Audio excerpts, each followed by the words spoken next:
ಅನ್ನಭಾಗ್ಯ ಅಕ್ಕಿಯಿಂದ ಮಂತ್ರಾಕ್ಷತೆ ಆಗುತ್ತಿದೆ ಎಂದು ಉಪಮುಖ್ಯಮಂತ್ರಿ ಡಿಕೆ ಶಿವಕುಮಾರ್ ಹೇಳಿದ್ದಾರೆ. ಬೆಂಗಳೂರಿನಲ್ಲಿ ಮಾತನಾಡಿದ ಅವರು, ಅನ್ನಭಾಗ್ಯ ಅಕ್ಕಿ ಅಕ್ಷತೆ ಆಗ್ತಾ ಇರೋದು ಸಂತೋಷ ಅಂತ ಹೇಳಿದ್ರು.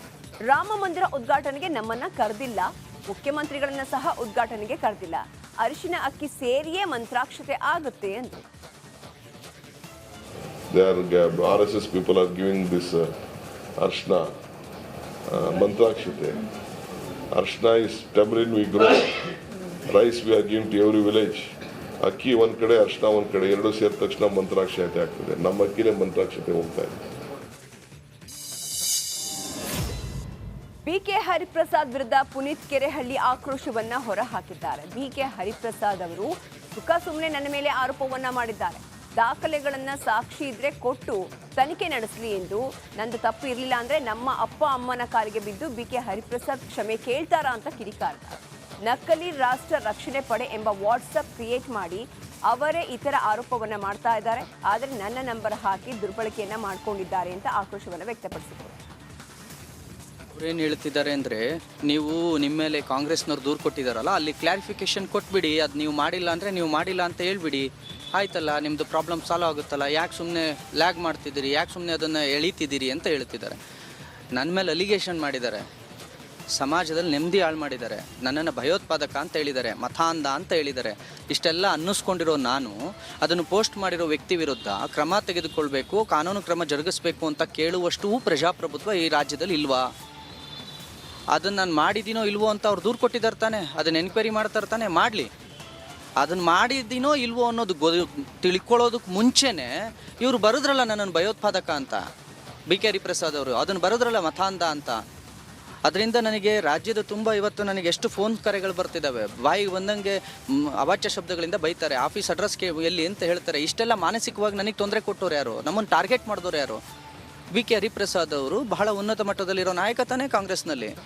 ಅದನ್ನು ಹಿಂದು ಮುಂದೆ ನೋಡದೆ ಪೋಸ್ಟ್ ಹಿಂಗೆ ಮಾಡಿದ್ರು. ಇದಕ್ಕೆ ಪೋಸ್ಟ್ನ ಉದ್ದೇಶ ಏನಿರ್ಬೋದು ಮತ್ತು ಏನಂತ ಪೋಸ್ಟ್ ಮಾಡಲಾಗಿತ್ತು?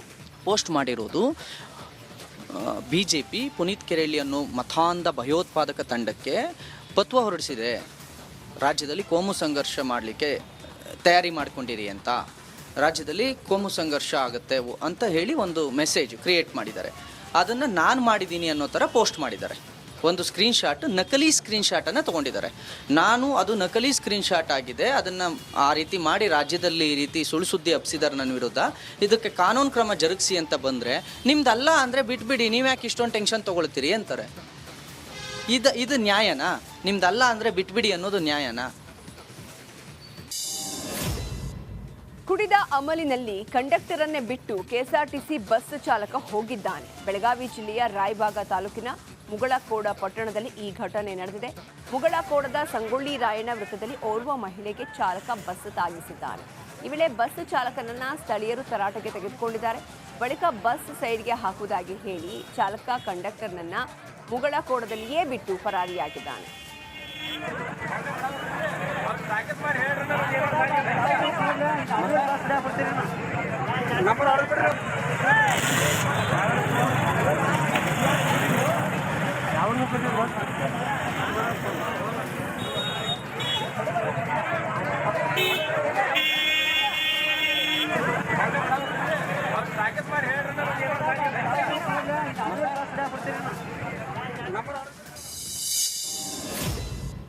ಅಯೋಧ್ಯೆಯಿಂದ ಪಡೆದ ಮಂತ್ರಾಕ್ಷತೆಯನ್ನ ಶಿವಮೊಗ್ಗದಲ್ಲಿ ಚಿಣ್ಣರು ವಿಶಿಷ್ಟ ರೀತಿಯಲ್ಲಿ ವಿತರಿಸಿದ್ದಾರೆ. ಮನೆಗಳಿಗೆ ತೆರಳಿ ರಾಮ, ಸೀತೆ, ಲಕ್ಷ್ಮಣ ವೇಷಧಾರಿಗಳು ಮಂತ್ರಾಕ್ಷತೆಯನ್ನು ವಿತರಿಸಿದ್ದಾರೆ. ತೀರ್ಥಹಳ್ಳಿಯ ಕೆಸಿ ರಸ್ತೆಯ ವಾರ್ಡ್ 1ರಲ್ಲಿ 35 ಜನರ ತಂಡದಿಂದ ಶ್ರೀರಾಮ ಜಯರಾಮ ಜಯ ಜಯ ರಾಮ ಎಂದು ಭಜನೆ ಮಾಡುತ್ತಾ ಮಂತ್ರಾಕ್ಷತೆಯನ್ನ ವಿತರಿಸಿದ್ರು.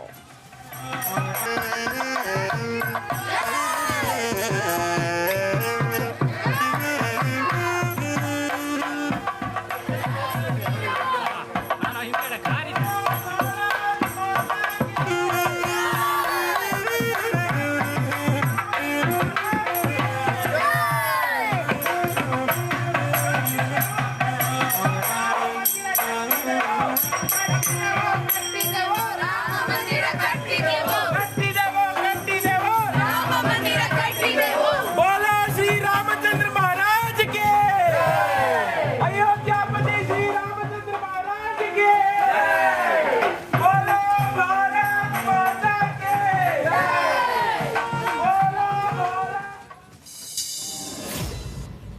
ಹಿಮವದ್ ಗೋಪಾಲಸ್ವಾಮಿ ಬೆಟ್ಟದಲ್ಲಿ ಕಾಡಾನೆ ಪ್ರತ್ಯಕ್ಷವಾಗಿದೆ. ದೇವಸ್ಥಾನದ ಪ್ರಾಂಗಣಕ್ಕೆ ಕಾಡಾನೆ ಲಗ್ಗೆ ಇಟ್ಟಿದ್ದು ಅದನ್ನು ಕಂಡ ದೇಗುಲದ ಅರ್ಚಕರು ಗಾಬರಿ ಆಗಿದ್ದಾರೆ. ದೇವಸ್ಥಾನದ ಬಾಗಿಲವರೆಗೂ ಬಂದಿದ್ದ ಕಾಡಾನೆ ಮತ್ತೆ ವಾಪಸ್ ತೆರಳಿದೆ.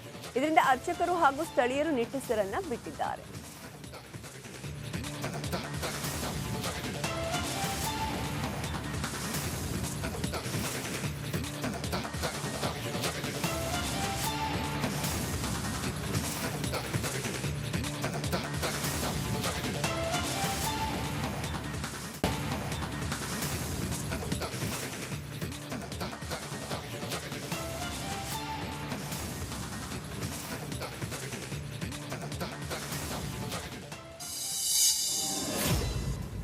ವಿಜಯಪುರದಲ್ಲೂ ವ್ಯಾಪಾರದ ಧರ್ಮ ದಂಗಲ್ ಭುಗಿಲೆದಿದೆ. ಸಿದ್ದೇಶ್ವರ ಜಾತ್ರೆಯಲ್ಲಿ ಹಿಂದೂಗಳಿಗೆ ಮಾತ್ರ ಅವಕಾಶ ನೀಡುವಂತೆ ದೇವಸ್ಥಾನದ ಮುಂದೆ ಹಿಂದೂ ಸಂಘಟನೆಗಳು ಬ್ಯಾನರ್ ಹಾಕಿವೆ. ಶ್ರೀರಾಮ ಸೇನೆ, ವಿಎಚ್ಪಿ ಸೇರಿ ಹಿಂದೂ ಸಂಘಟನೆಗಳಿಂದ ಹಿಂದೂಗಳಿಗೆ ಮಾತ್ರ ವ್ಯಾಪಾರಕ್ಕೆ ಅವಕಾಶ ನೀಡುವಂತೆ ಮನವಿ ಮಾಡಿಕೊಳ್ಳಲಾಗಿದೆ. ಶಾಸಕ ಯತ್ನಾಳ್ಗೆ ಮನವಿ ಸಲ್ಲಿಸಿರುವ ಹಿಂದೂ ಸಂಘಟನೆಗಳು ನಂತರದಲ್ಲಿ ಸಿದ್ದೇಶ್ವರ ದೇವಸ್ಥಾನದ ಎದುರು ಬ್ಯಾನರ್ ಅನ್ನು ಅಳವಡಿಸಿದ್ದಾರೆ.